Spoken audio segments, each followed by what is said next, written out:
Good morning, Singapore, and welcome to the first symposium of SingLIVE 2021. My name is Dr. Leslie Lam, consultant cardiologist, Cardiac Center, Farrer Park Hospital, Singapore. I'm very pleased to be hosting this opening symposium titled, It's About Time, introducing the AngelMed Guardian, the world's first implantable ACS patient alerting system. The objective of today's session are to introduce the AngelMed Guardian and how it is a better prompt than symptoms alone for detecting ST changes in patients who have had prior acute coronary syndrome events and who remain at high risk for recurrent ACS events. I personally have had recent experience of the AngelMed Guardian, having performed 5 operations in the second half of 2020. I will share with you some of my experiences, and those are my patients with you later. Joining me for this session are, from the US, Dr. David Fischell, founder and chairman of AngelMed Guardian System, Dr. Kelly Tucker, director of pacing and electrophysiology, Orange County Heart Institute, and Dr. Andrew Kaplan, director of Heart Rhythm Center, Banner Heart Hospital, Phoenix, Arizona.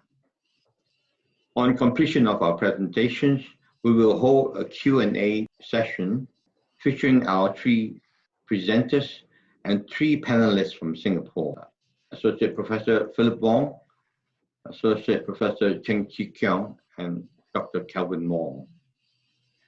Please send through your questions and comments at any point from now.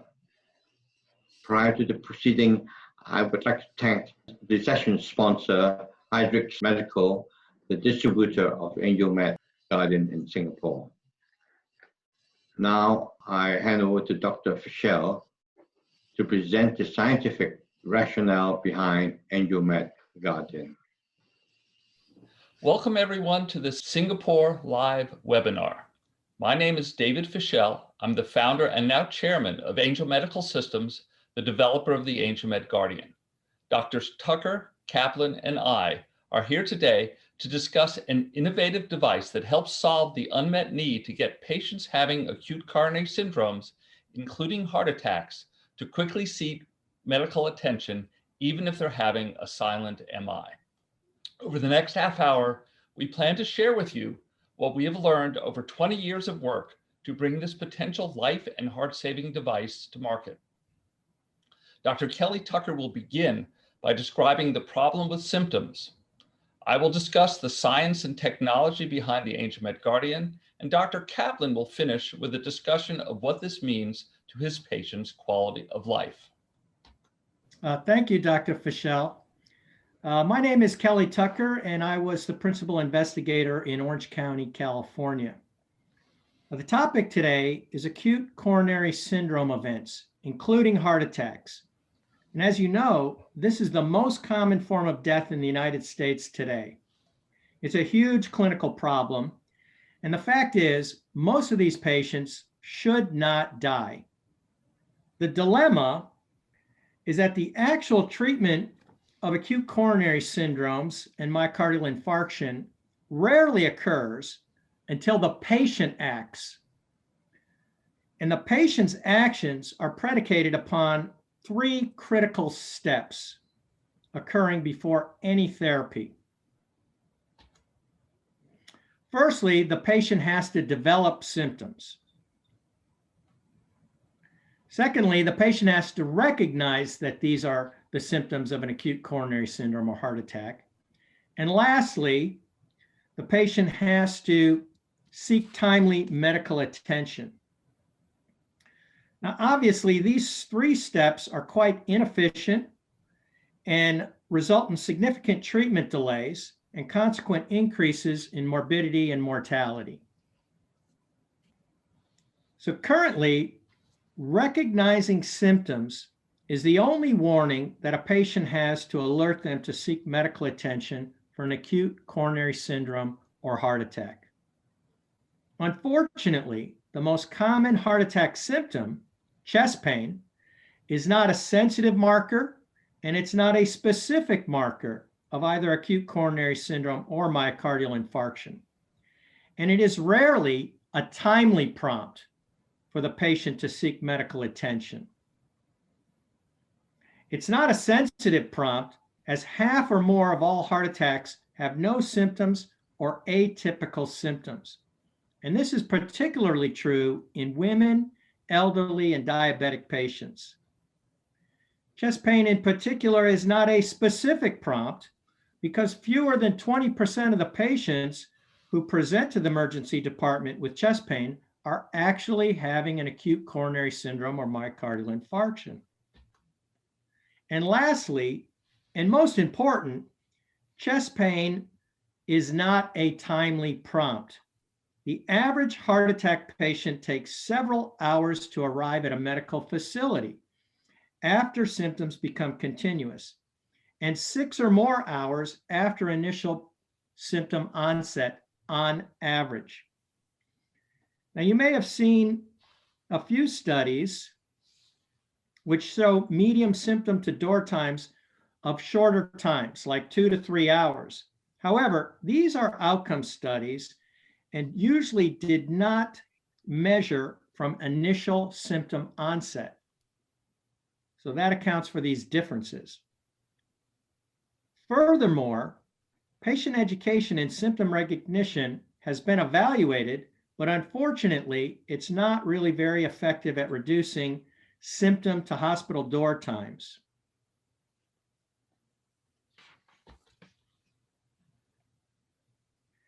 Now, the importance of time to treatment in acute coronary syndromes and heart attacks is well documented. The recognition of the simple factor has led to a widespread change in the clinical guidelines. In the United States, a national directive to achieve hospital door to balloon times less than 90 minutes has been implemented throughout the country. Virtually every major hospital in the United States has met this standard. Where I live in Orange County, California, which is 40 cities and 50 hospitals, 23 of our hospitals have met this metric. In fact, the clinical importance of door-to-balloon times is so widely accepted in the United States that hospitals are graded on door-to-balloon times rather than actual clinical outcomes.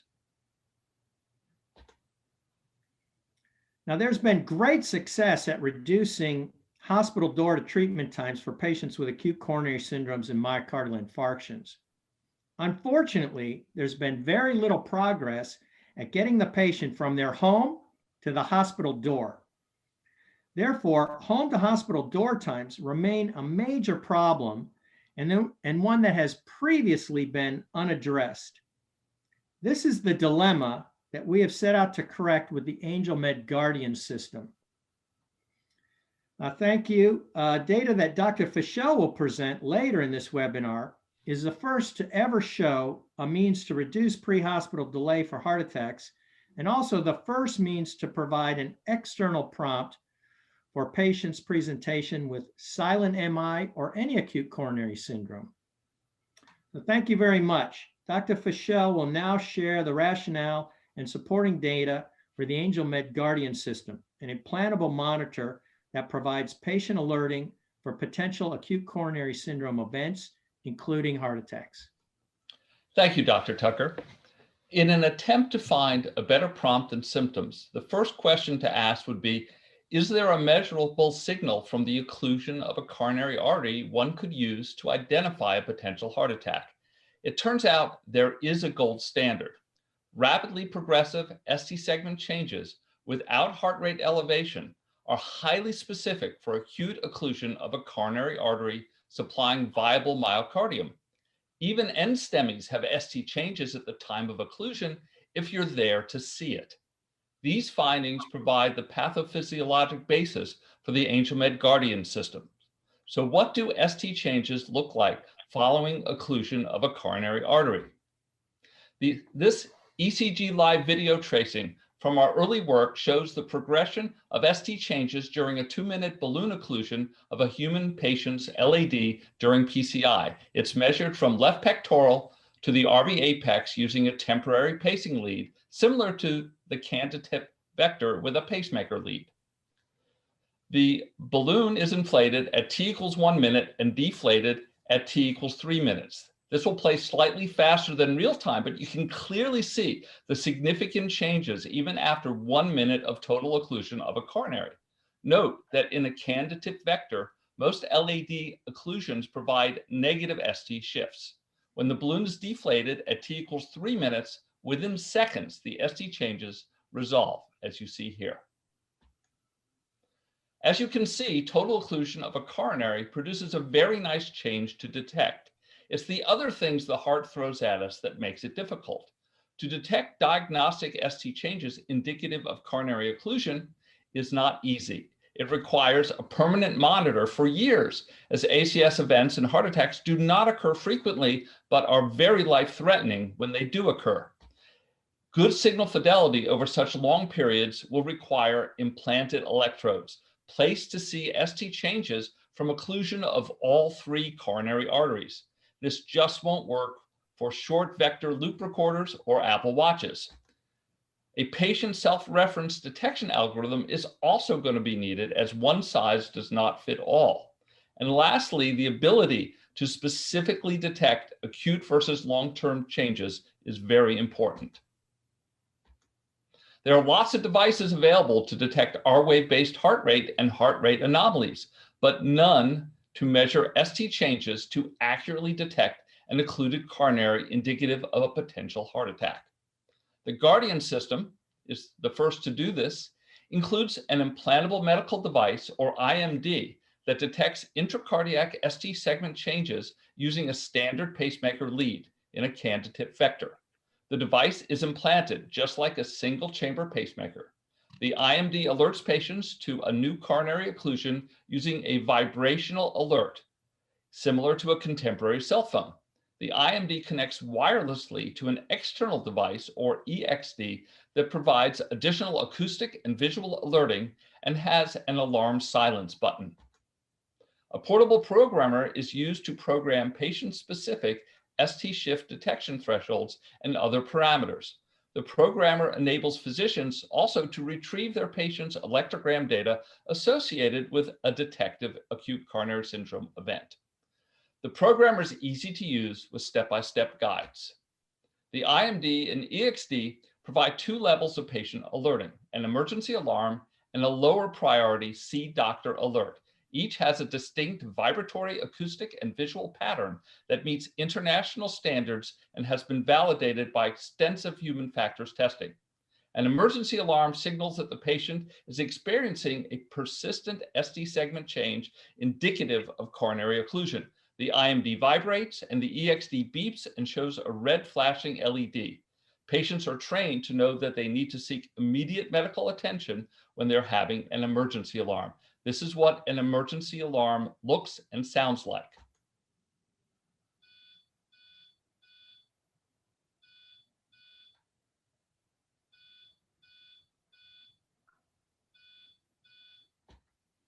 A lower priority see doctor alert signals a condition that may interfere with ST segment monitoring, including demand ischemia and heart rate abnormalities such as high, low, or irregular heart rates.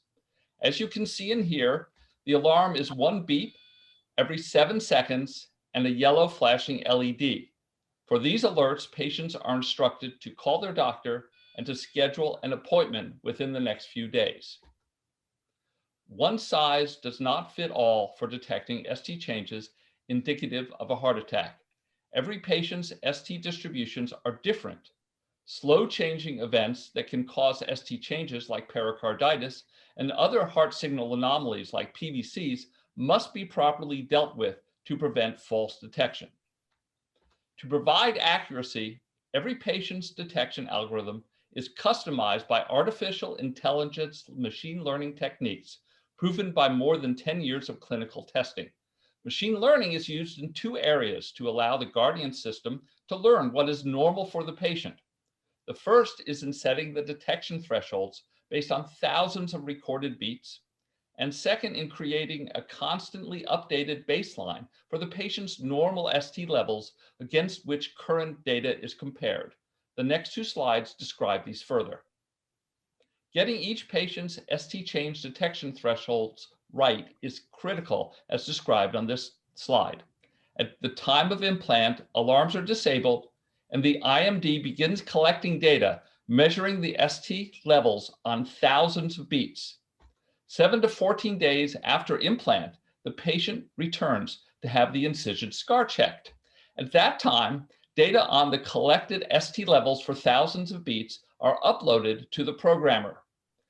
These data are analyzed statistically, and thresholds for excessive ST shift are calculated automatically by the programmer, creating thresholds that are typically 3 standard deviations outside of the mean of the patient's normal ST levels, so that normal patient activity will not trigger detection. The programmers then use to download these thresholds back to the IMD, and alarms are enabled.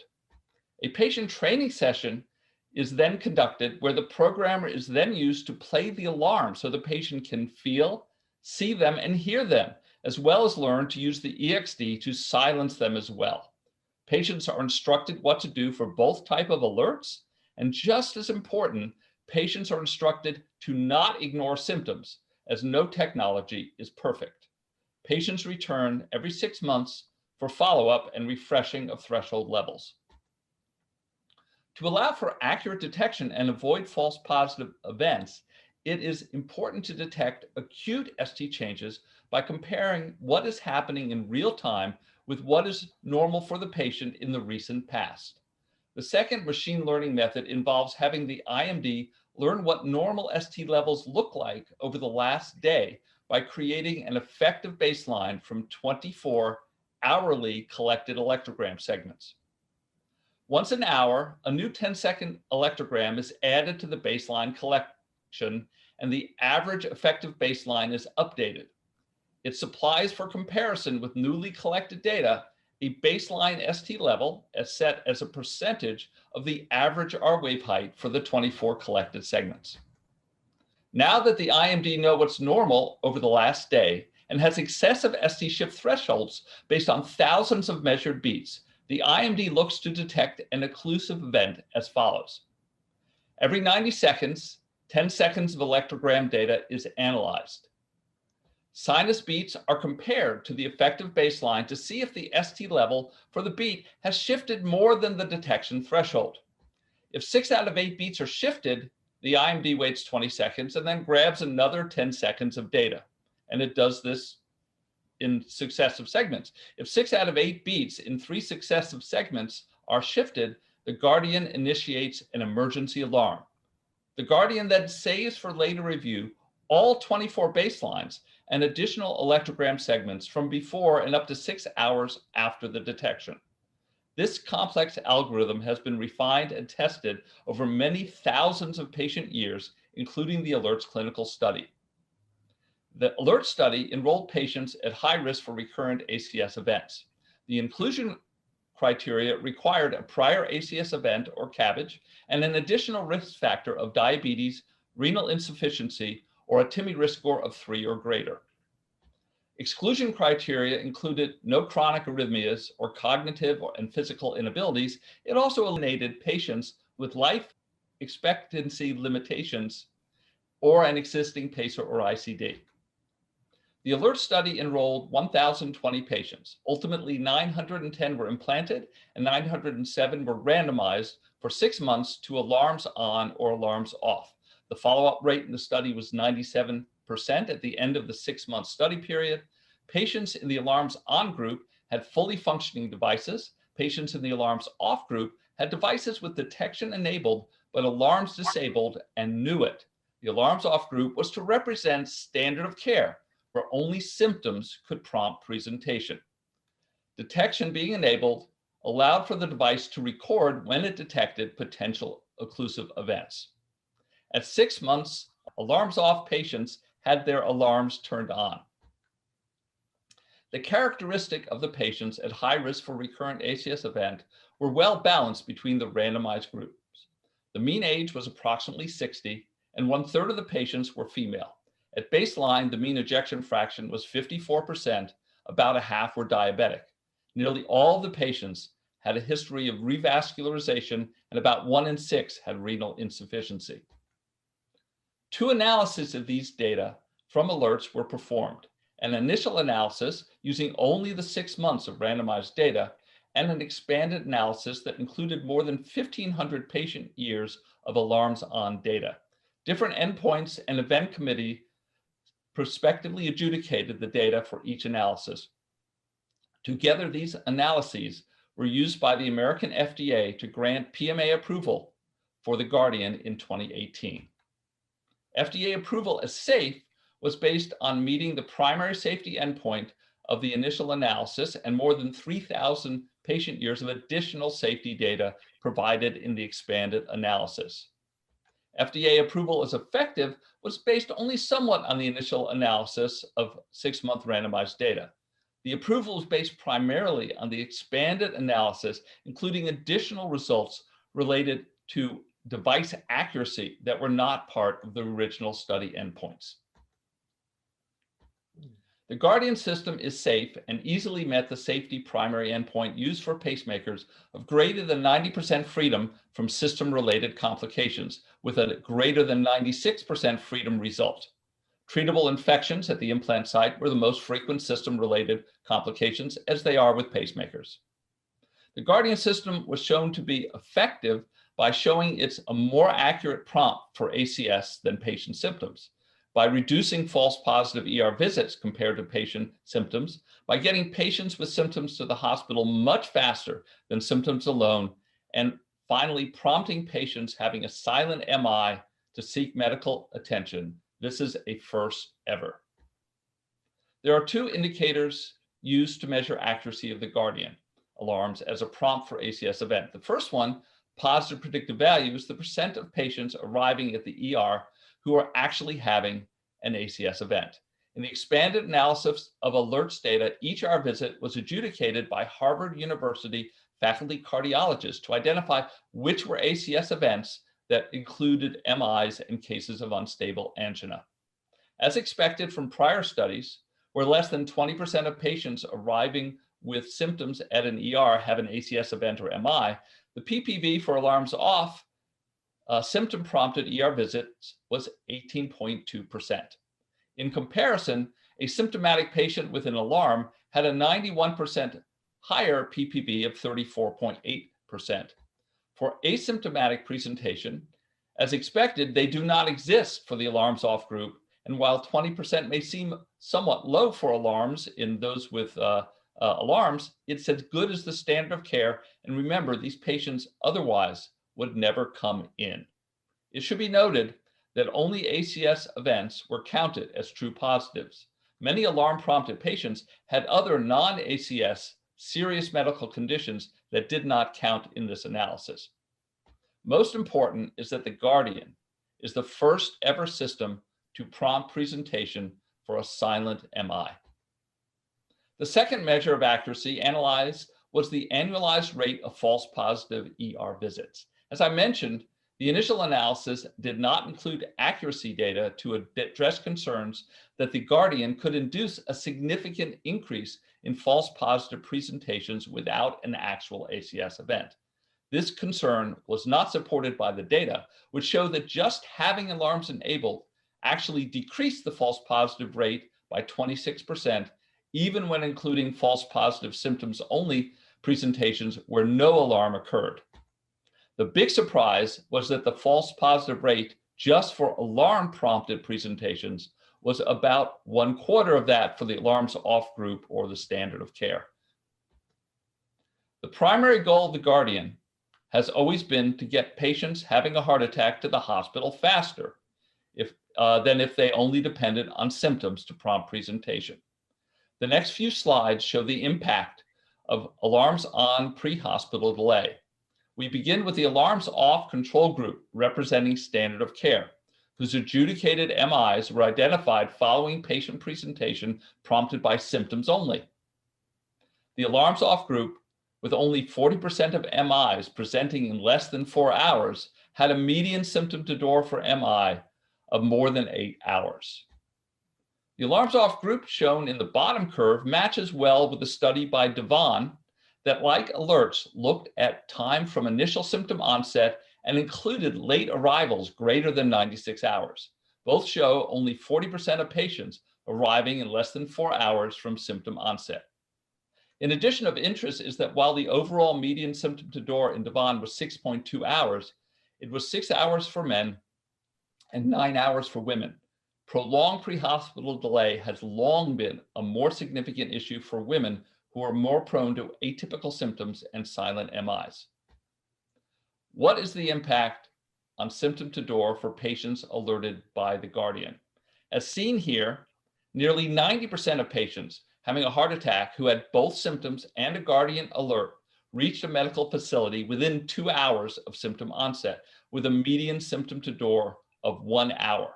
This is a significant improvement over all other groups without alarms, where only symptoms alone prompted patient presentation. A more than 5-hour improvement over Devon and the alarms off group, and a 1 to 2 hour reduction over the best historical symptom to door data ever published. So alarms get you there faster if you have symptoms, but what if you do not? One cannot measure symptom to door for a silent MI, but alerts data captured alarm to door for silent MI shown here in blue.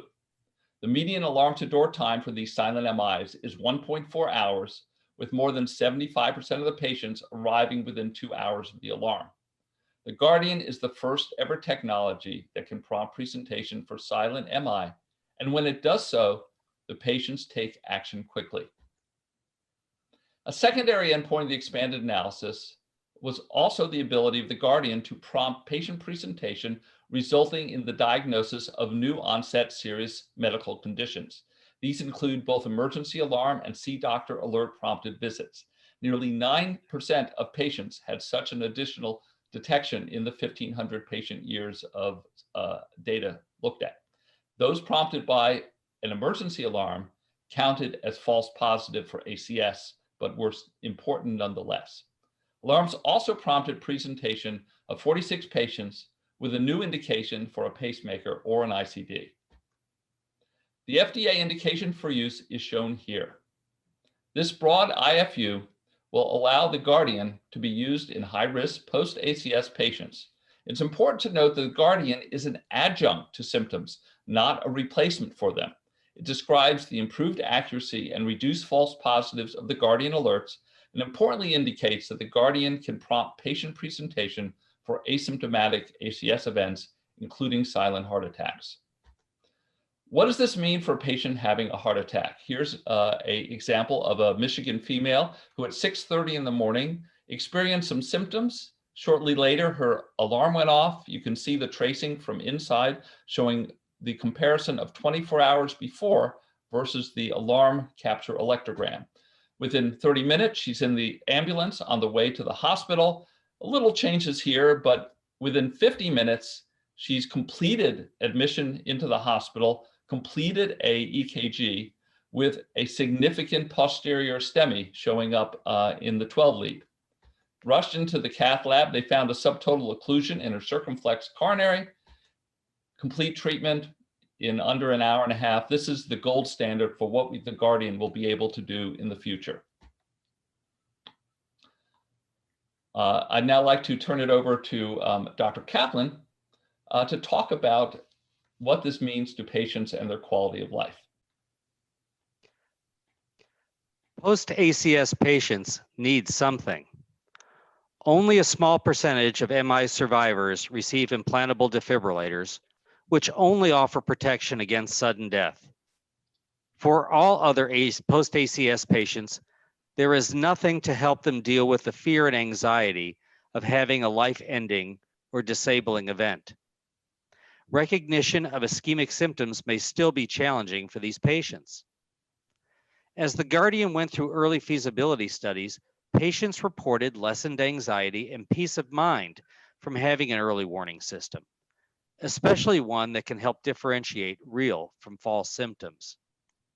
To quantify this, Dr. Neil Oldridge, the creator of the MACNU Quality of Life Survey, used to evaluate cardiac-related quality of life, was asked to help design a quality of life sub-study for ALERT's patients. The study compared pre-implant quality of life with that at 6 and 12 months after alarms were enabled for the patient. The results on the MACNU Cardiac Quality of Life Survey showed clinically significant improvements from pre-implant to both 6 and 12 months after alarms were enabled. This is important as prior studies in post-MI patients have shown no statistically significant improvement in quality of life, even after cardiac rehab or with remote monitoring. Both the MACNU and a custom survey supported the Guardian as the primary cause. This is unique among available therapeutic options for post-infarct care. Shown here are the results from the custom survey that explain the reasons behind the significant improvements seen with MACNU and the peace of mind expressed by most patients. 90% of patients reported feeling safer. They experienced less anxiety and were able to engage more fully in life activities such as exercise. Additionally, they slept better. They felt more in control of their life and felt reassured having an alarm system in place. They like it when they get it, but will patients want it and be accepting of this technology? Approximately 2,000 patients and alerts qualified for the study. Each was offered a long, informed consent form listing all the potential risks of participation. None of the now understood benefits were known or in the consent form. The procedure required surgical implant of the device with a lead in the heart without offering any pacing or defibrillation therapy. And finally, to make it even less desirable, patients had a 50% chance of being in the alarms off group for 6 months. 1,020 patients consented, with essentially no dropouts or patients requesting explants during the study. With the now known and published benefits, I do not expect any challenges finding patients interested in receiving a Guardian device. Thank you. I'd now like to first have Dr. Tucker and then Dr. Kaplan talk a little bit about what this meant to their patients and to them as cardiologists. Dr. Tucker, please. Well, on the screen, you see a direct quote from one of our patients, and I think this short statement really summarizes how the device impacts the families. What our patient said was, "For me, the Guardian device is my angel. It's watching over me. For my wife, it's peace of mind, and that also comforts me." And this really sums it up for me. I mean, the patients love this device. It really alleviates their anxieties. Now, I'm a physician in a very competitive market, and to have this kind of breakthrough technology really puts us at an advantage over the rest of the practices in our community. This device is the first ever surveillance tool for patients with prior acute coronary syndrome, and the ability of this device to relieve the patient's anxieties cannot be understated. I mean, the spouses are probably even more positively impacted than the patients themselves. And I got to tell you, that's very gratifying to be the physician able to offer this technology to our patients. Dr. Kaplan. Thank you. I have to echo everything expressed by Dr. Tucker. When I have an opportunity to review what the experience of participating in the trial and subsequent care of my patients has meant, several things became clear. What does the diagnosis of coronary artery disease mean to a patient? It can mean mortality, debility, becoming a burden upon others, a loss of autonomy, and a constant fear. I have heard these concerns from many patients. What the AngelMed Guardian has offered them is a safety net, an early warning system to know when things are amiss, and reassurance to know when things are not. Rarely are devices which are not offering a therapeutic intervention so readily accepted by patients, but the Guardian is without doubt the top one I have ever encountered in clinical practice. I have had personal experience with patients who staved off myocardial infarctions because of this device. Every patient in the trial was sorry to see it end and was excited about approval and return of its availability. It truly is a game changer. Thank you. Thank you, Doctors Tucker and Kaplan. My father, Robert Fischell, co-founder of Pacesetter Systems, which is Abbott's pacemaker company, and one of the inventors of the ICD, conceived this idea more than 20 years ago.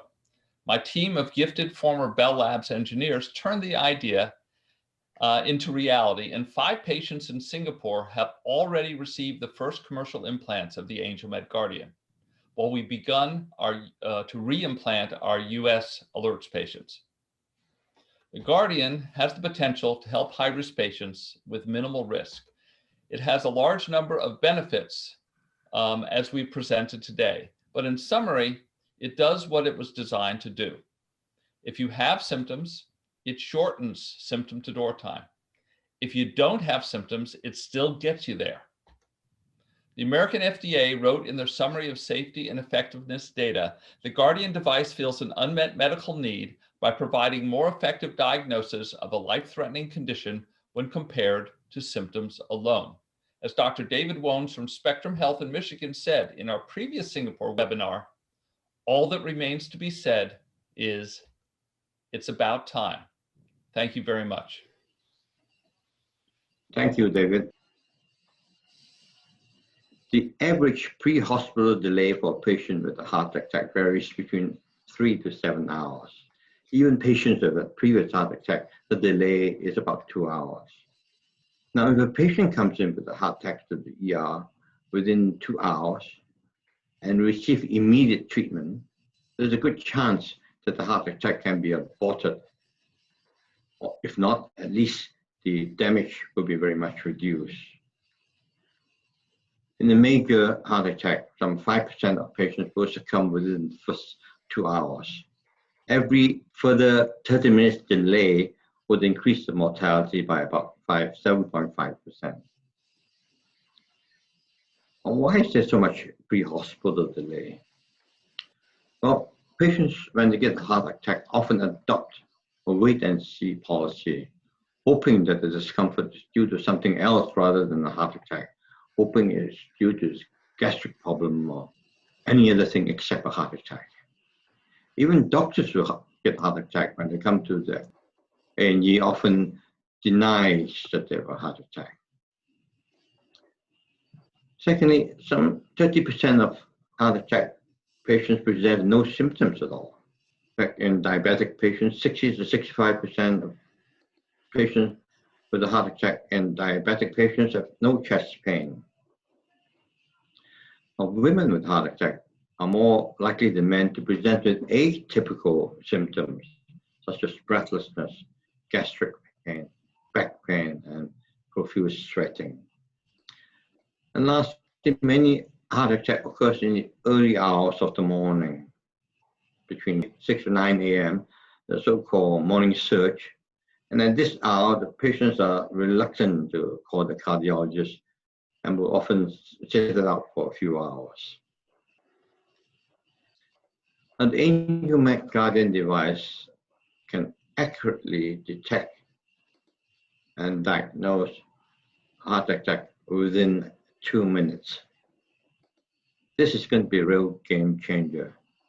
For early diagnosis, we can now effectively bring the patient to the cardiac catheterization lab within 2 hours of the onset of symptoms.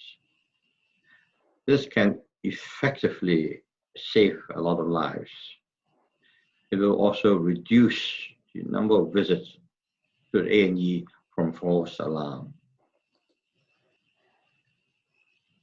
I've had 5 patients for that AngelMed implant in Singapore. All of them are very high risk patients, high risk of getting a recurrent ACS. Suffice to say that all 5 patients have done very well. All 5 patients has that previous ACS event and a previous PCI with stenting. 3 of the patients had a coronary artery bypass graft surgery before. 3 have diabetes, and 1 has renal impairment. Since the implant, all 5 patients feel that the chances of getting a fatal heart attack is markedly reduced. They have now peace of mind, which they've never had before. And their confidence has increased so much that 4 out of 5 have increased their physical exercises and activities by a long way. So AngelMed Guardian is clearly addressing a huge unmet need. I shall now open the discussion to our panelist members.